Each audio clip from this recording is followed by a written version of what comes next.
কি ফিলিস্তিন নামটা শুনে এড়িয়ে যাচ্ছেন? যান, এড়িয়ে যান। কেননা ফিলিস্তিন তো আর আমাদের বাংলাদেশ না। কোনো সমস্যা নেই, এড়িয়ে যান। কিন্তু একটা কথা মনে রাখবেন, সেই কাল কিয়ামতের দিন যখন আল্লাহ আপনাকে প্রশ্ন করবে, তখন কি করবেন?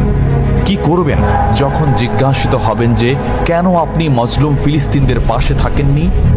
জানি উত্তর দিতে পারবেন না, কারণ আপনার নিজেরই জানা নেই এর উত্তর কি হবে। এখন হয়তো বলতে পারেন যে আমি কি করে ফিলিস্তিনে গিয়ে মজলুমদের পাশে থাকব, কি করে এত দূর গিয়ে সাহায্য করব? হ্যাঁ, এইরকম প্রশ্ন যদি আপনার মনে উদয় হয়ে থাকে, তাহলে অবশ্যই আপনার মনে অলসতা আর বজ্রে ভরা। এই আধুনিক যুগে অস্ত্রের চেয়ে পাওয়ার হচ্ছে মিডিয়া, তাই মিডিয়ায় বেশি বেশি করে তা প্রচার করুন। হ্যাশট্যাগের মাধ্যমে প্রতিবাদ করুন। এই ক্ষুদ্র প্রতিবাদ একদিন অনেক বড় প্রতিবাদ হয়ে দাঁড়াবে।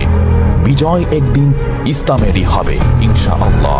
এটা আমার কথা নয়, এটা এই মহাবিশ্বের প্রভুর কথা। একটা কথা মনে রাখবেন, ক্ষুদ্র ক্ষুদ্র বালিকণা, বিন্দু বিন্দু জল গড়ে তুলে পাহাড় পর্বত, সাগর অতল।